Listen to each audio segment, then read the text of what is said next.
To the family of the late Lyndon Lisuy, to my esteemed colleagues, my friends, ladies and gentlemen, good evening. When Kenneth Hartigan Go requested me to deliver this lecture with this topic as its subject, I must admit I was a little, or rather quite reluctant and apprehensive. This is not an easy topic to discuss, especially in a pandemic such as we are in, but it is very difficult for me to say no to my classmate Ken. And besides, it is in honor of ASEC Lyndon, who, while I did not know him for a long time, I distinctly remember as someone warm, sincere, hardworking, and dedicated to his duty, to his country. He was a joy to be with, and his passing was a great loss to all of us.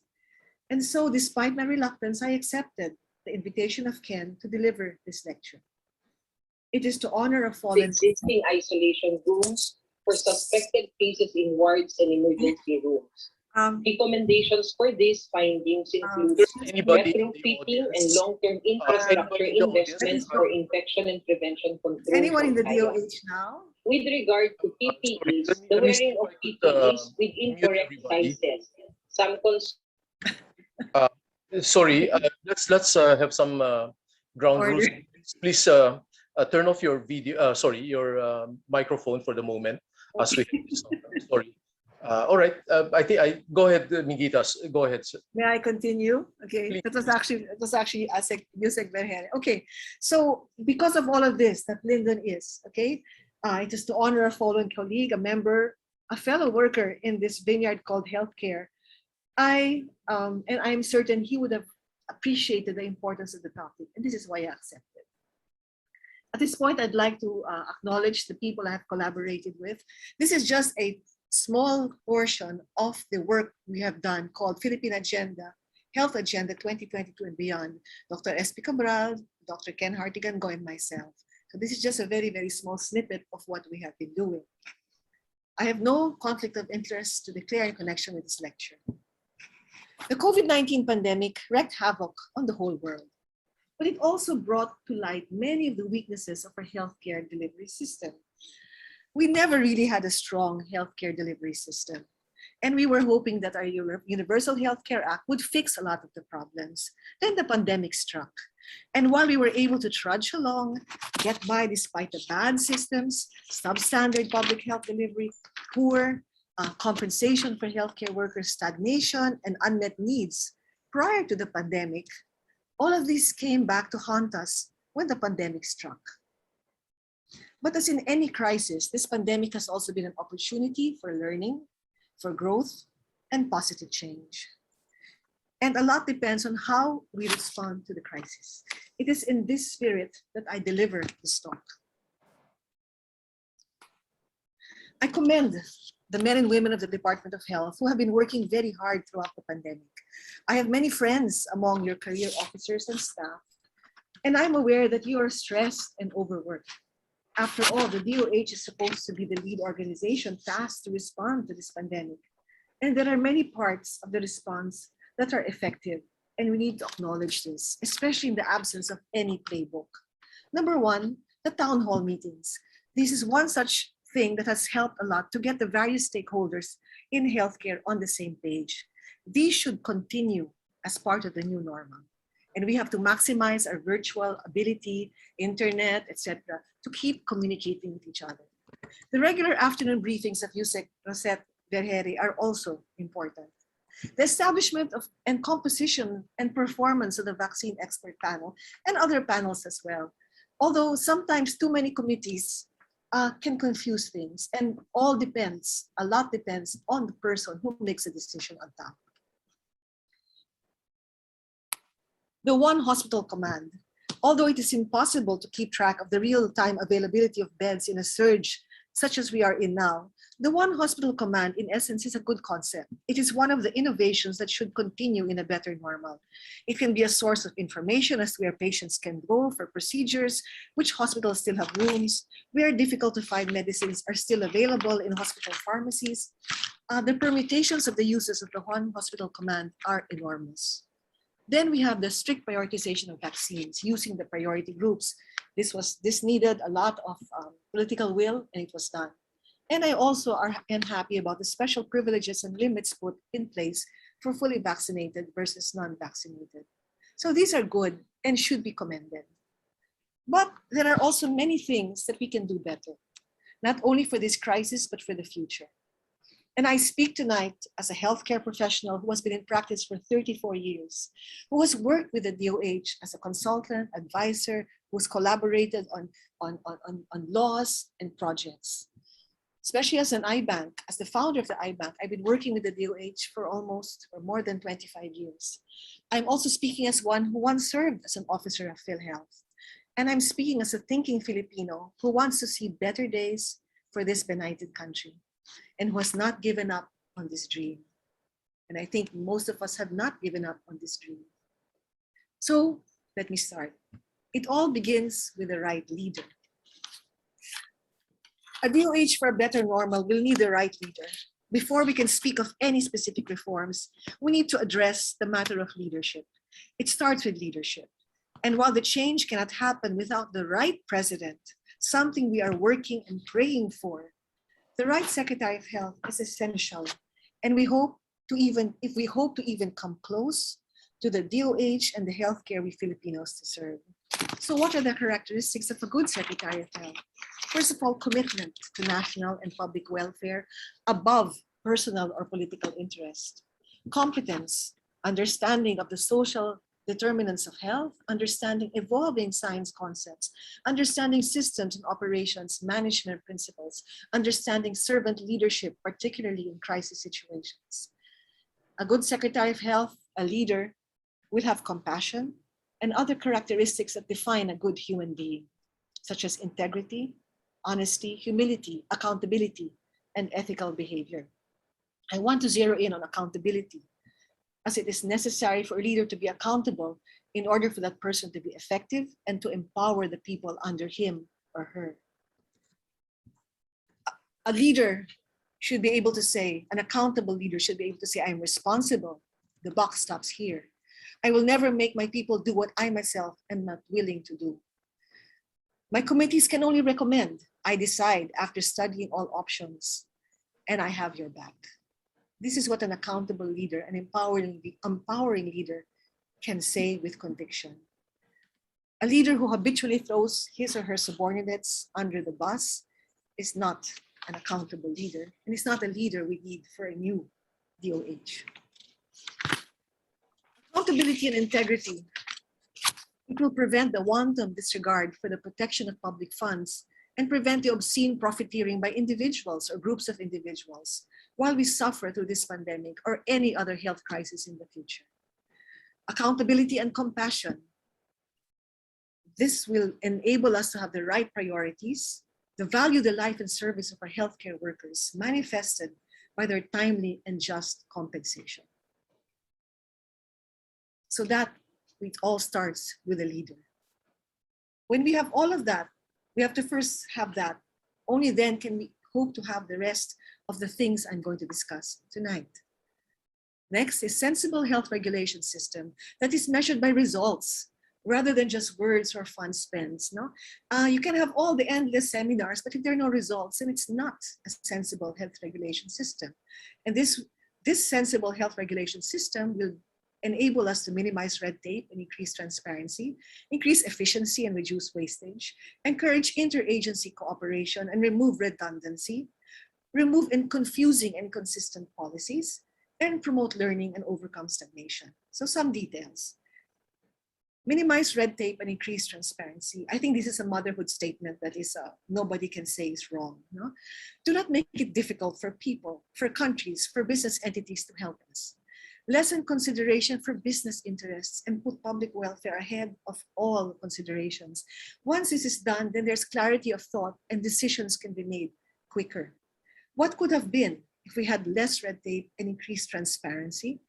We could have had donated modular ICU beds, earlier arrival of vaccines, more confidence and less suspicion about possible corruption and overpricing of vaccines and test kits.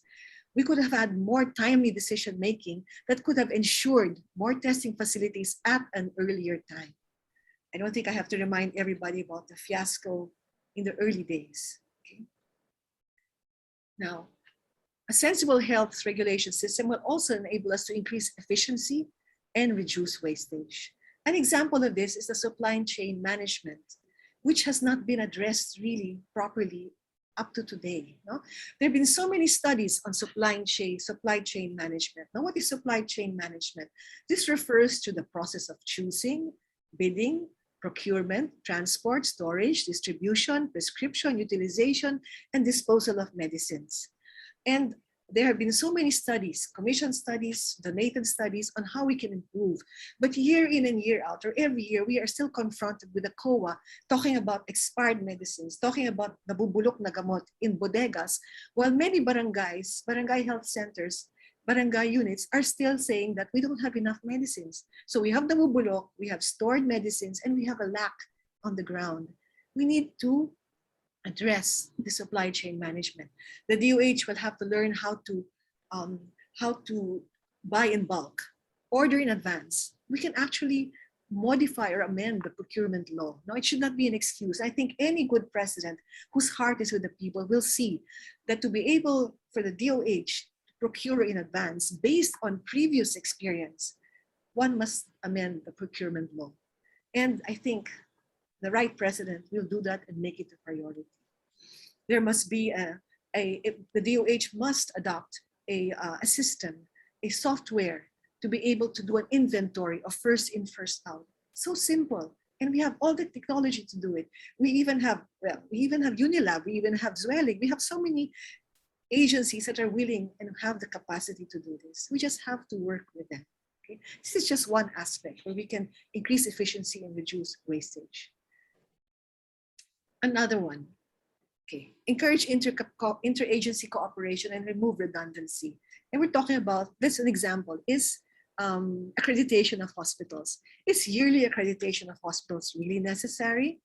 This is a thorn we have to undergo every year. No?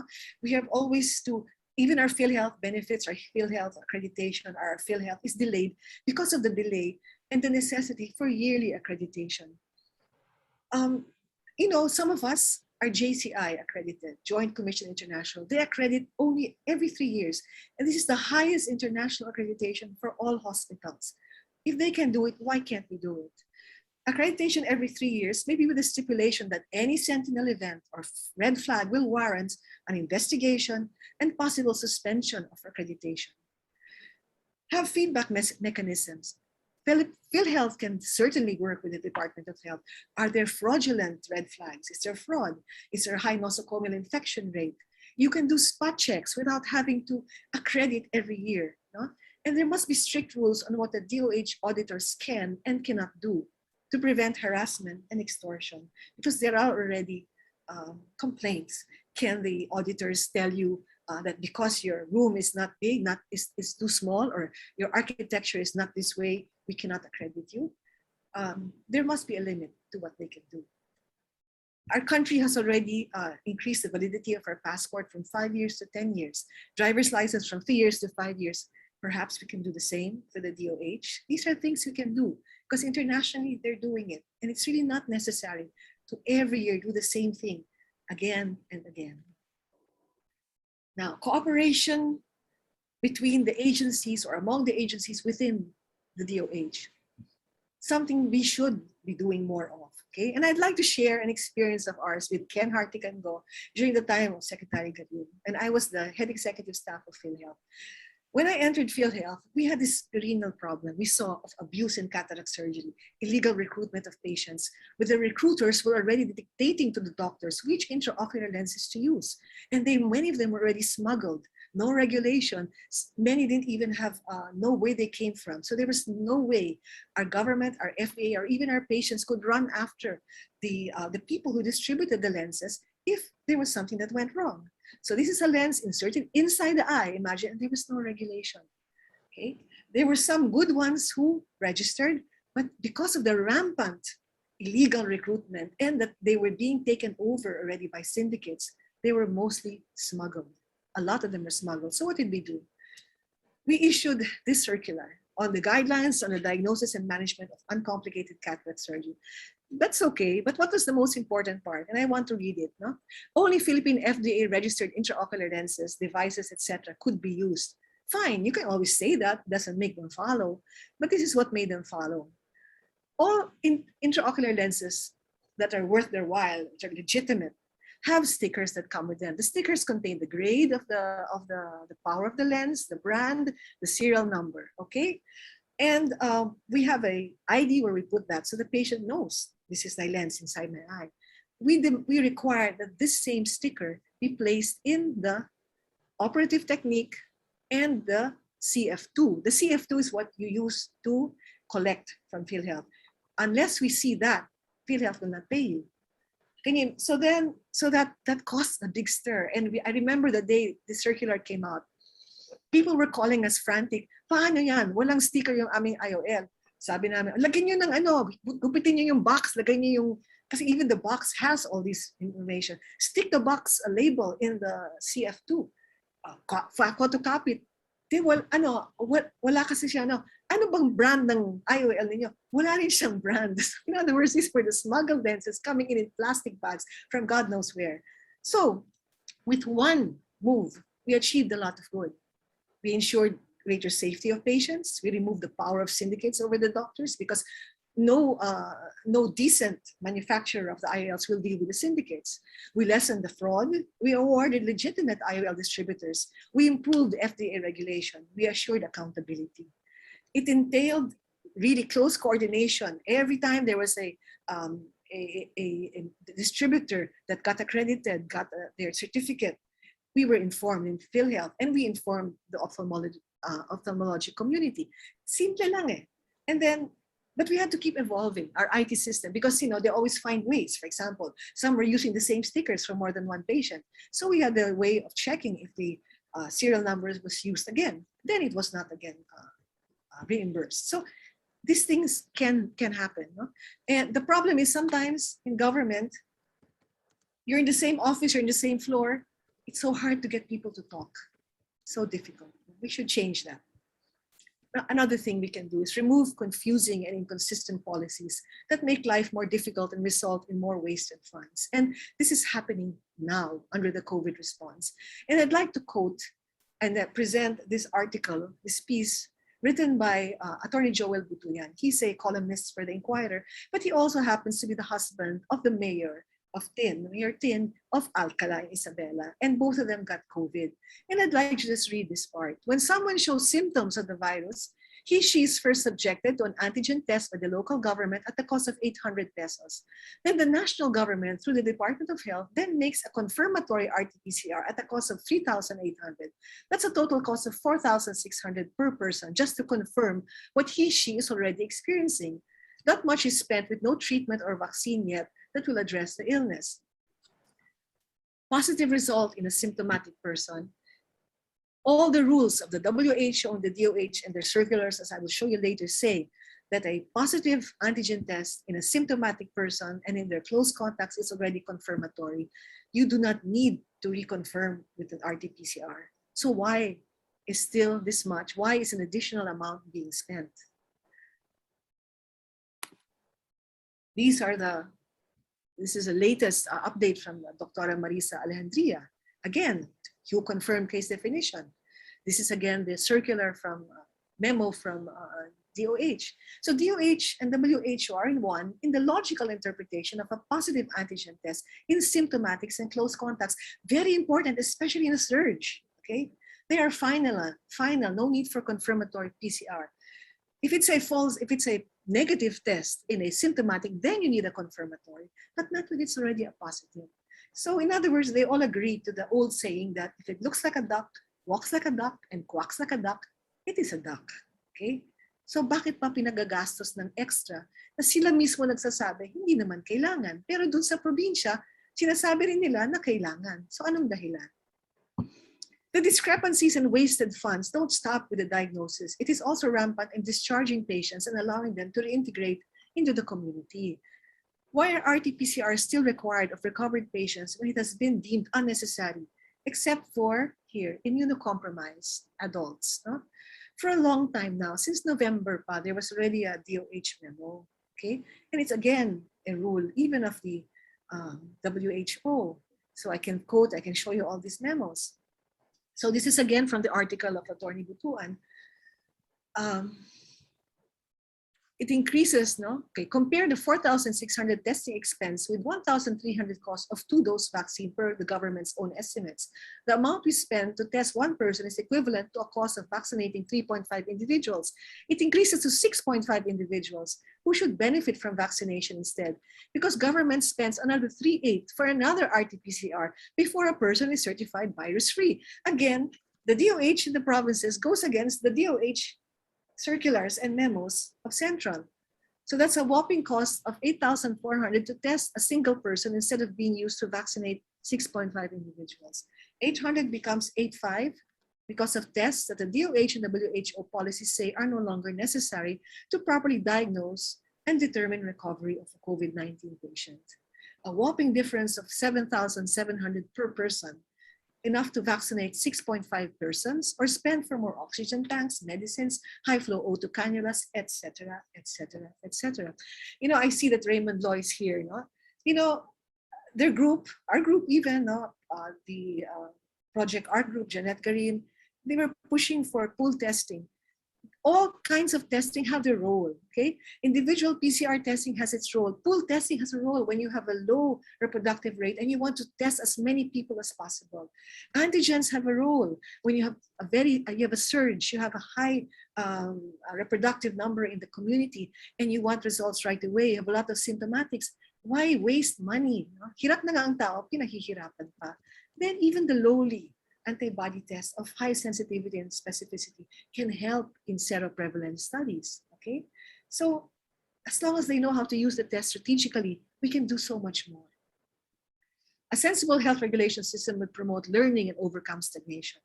It make it mandatory for the health regulators to perhaps spend time in the hospitals like flies on the wall to see how the regulations are affecting the running of the hospitals. Are they helping? Are they practical? Are they not helping? And maybe we can think outside the box to overcome obstacles.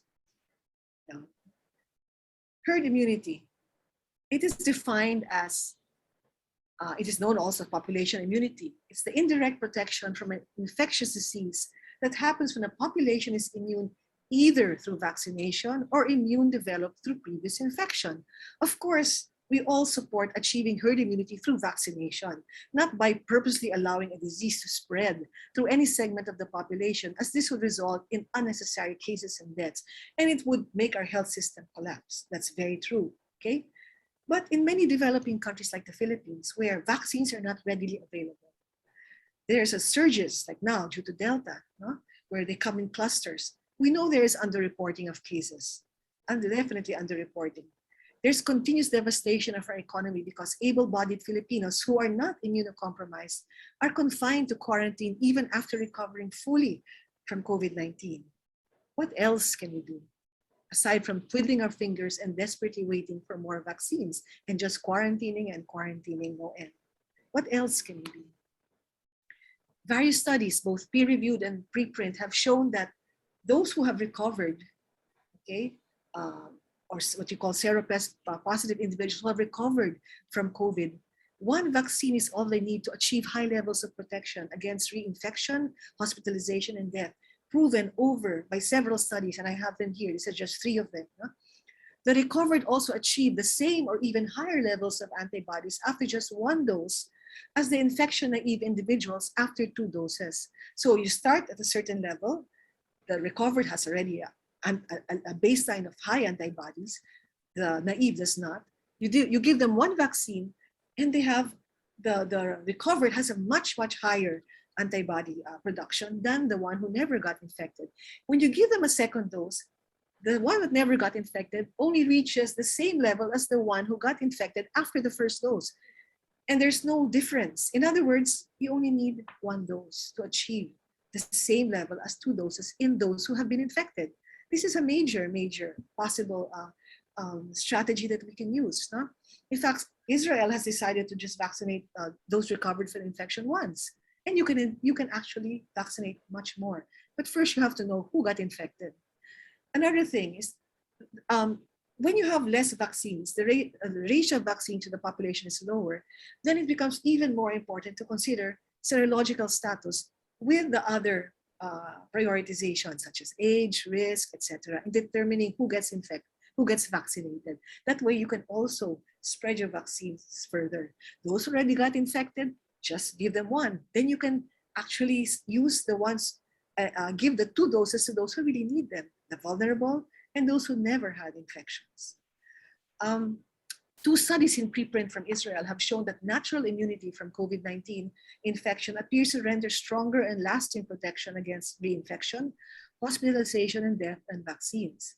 So again, I know this is controversial now, but it is coming out, and it sort of validates the earlier studies from the National Institutes of Health in the US prior to the vaccines, showing that indeed infection renders long-lasting immunity. Goldberg from Israel went as far as to even question the need for vaccinating those recovered in light of the severe global shortage of vaccines. So we have the concepts of equity and justice. Couldn't the DOH push for using seroprevalence to be able to spread our scarce vaccines more so that we know who needs only one, we know who can be delayed because they still have antibodies? Then you can give it to the ones who really need it without waiting for the surges to happen. Just food for thought. Thinking outside the box. And anything that will help hasten our recovery will really be very welcome. I'm just going to show you 2 slides from the presentation of Secretary Carl Chua, Socioeconomic Planning Secretary, to show you the total cost of COVID-19 and quarantines on the present and future generations. And this is jolting. The long-run cost of COVID-19 and quarantines to present and future society is estimated to be 41.4 trillion. 4 trillion from last year, and in the long run, about 37 trillion. Because of consumption, investments will be lower in the next 10 years. These are predictions. Due to low demand in sectors that require social distancing, consequently, tax revenues will be lower. After the 10th year, the economy is expected to converge to pre-pandemic growth. 10 years. Then workers' productivity will be lower due to death, illness, and lack of schooling. The impact on productivity is likely to be permanent for those over 40 of working age. Very grim, right? This is the consequences naman of face-to-face school closure. Long-term COVID impacts include less learning. The Philippines score was already low to start with, okay, low. And according to World Bank, our 12-year learning is only equivalent to 8 years of learning, because based on the results, the international results assessment, this is likely to fall as a result of the long school closure. According to the ADB, each year of lost schooling translates to around 10% permanent lower wages in the future for our students, our children. All these mean that pandemic and school closure are exacerbating the already unequal access and lower quality of education in the Philippines. Grim. The scenario for just continuing with the same lockdowns while waiting for vaccines that may not come for a long time is grim. Can the DOH call for funding for community studies on seroprevalence? I know some vaccine experts are asking for this. We also had a proposal with Dr. Manila David some time ago, but we could not get support. We are likely to have more immunity than we have bothered to find out. Why? Simply because we are grossly underreporting cases. So many families are ashamed or afraid to tell people they have COVID. They stay at home. They heal at home. A vast majority of them are mild, so they can heal at home. The Delta variant has created clusters of unreported infections. Perhaps if we do this, if we look for seroprevalence and use it as a weapon, some part of our armamentarium to help us, we can shift paradigm. The recovered are survivors who can help the country. No stigma. It will help us arrive closer to the real number of infections also. Because if you tell them that, oh, kung nag-recover ka na, isang bakuna lang ang kailangan mo, basta magpresenta ka at sabihin mo sa amin ang talagang nangyari, we may arrive at the real number of real infections. Yeah, that's also good, that's also bad. For me, it's good. Knowing the seroprevalence could make a big difference rather in helping our country emerge from the abyss of COVID-19 faster.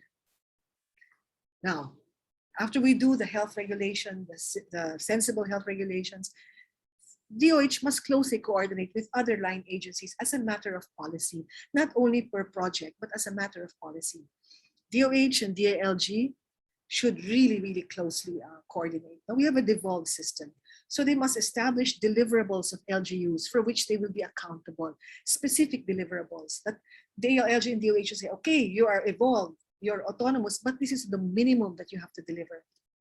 Identify those LGUs that are capable of delivering efficient, decent healthcare and give them more autonomy and make them examples for other LGUs.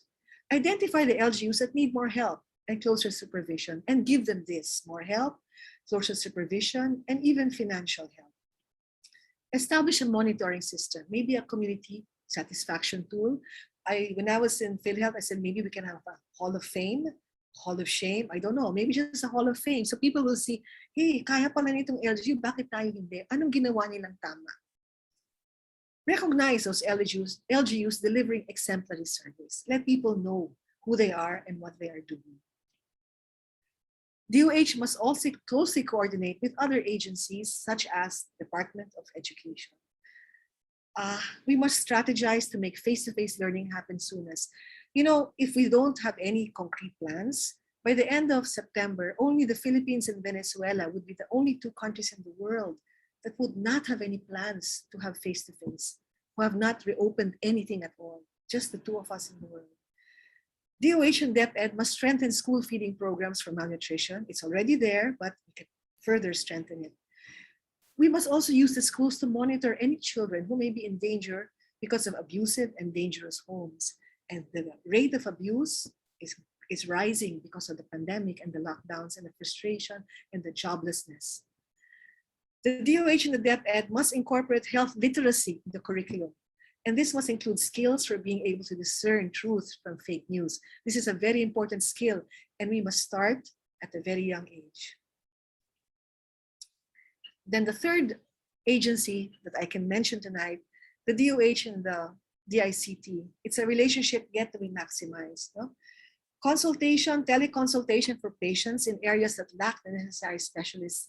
We learned so much about teleconsultation. It has enabled us physicians to see patients who cannot come to us. And it has even enabled us to continue teaching our students, okay? Continue teaching our students who show us patients, no? Whether it's in private hospitals or in government hospitals like PGH. Surely we can do the same for other hospitals around the country. So the teleconsultation is a very important tool that we learned because of the pandemic. It will also enable us to hire nurse clinicians. Some might not agree with me, but the problem in many barangays is that they don't have doctors. You send them there, oh bakit wala kayong gamot, wala nangyari? Eh wala kasing doktor eh. Kailan babalik, hindi namin alam. No? Perhaps we can train nurse clinicians to do the simple tasks of a barangay health worker because they can. No? We can give them capitation that the doctors there would get, plus the salary. This will help keep the nurses in the country. And this is a special training. And with the teleconsultations, they can always call a friend. They can always do an SOS with a physician on standby if they have a problem. But most of the things they can do on their own, okay, with the necessary training. And we can eventually develop an integrated health information system that patients can easily access their health information no matter where they are. This would make PhilHealth truly portable. The One Hospital Command can further evolve to become the backbone of this integrated system together with PhilHealth. So it can continue, even beyond this COVID-19 crisis, it can continue to grow beyond what it already is. Okay. So I'll stop there first. Ken told me, Gita, don't say too much. Think of this as a striptease. That's what he said. Dahan-dahan lang. Because our health agenda 2022 and beyond, it's a very vast health agenda. So this is just a small portion of it. So this discussion is by no means exhaustive because health care involves not just the Department of Health, not just PhilHealth, not just FDA, but so many aspects of government. Okay, so it's not exhaustive. PhilHealth alone, I'll need another lecture, maybe a whole day to discuss what needs to be done. Okay, that's an all. But all the suggestions I presented are doable. They're doable. However, all depends on the right leaders, starting from the president to the Secretary of Health and to the other cabinet members, who then will also be responsible for their respective agencies. This is my dream, to have a president who will say this: Mga ganib at walang hiya, huwag ninyong pakikialaman ang kalusugan. Give our country a chance to heal. Lay off or else. Signed, President Blank. Sana ganyan ang ating magiging presidente. I started discussion with leadership and I will end with leadership. Because unless we have the right leaders, the servant leaders who can do all of this, then nothing will really come true of the things we talked about, of our dreams and aspirations. Just as a fish starts to rot from his head, so should reform start from the top. Only leadership by example, from servant leaders who are accountable, brave, compassionate, honest, competent, can make all of these aspirations come true. Stay safe. May God bless all of us. And thank you.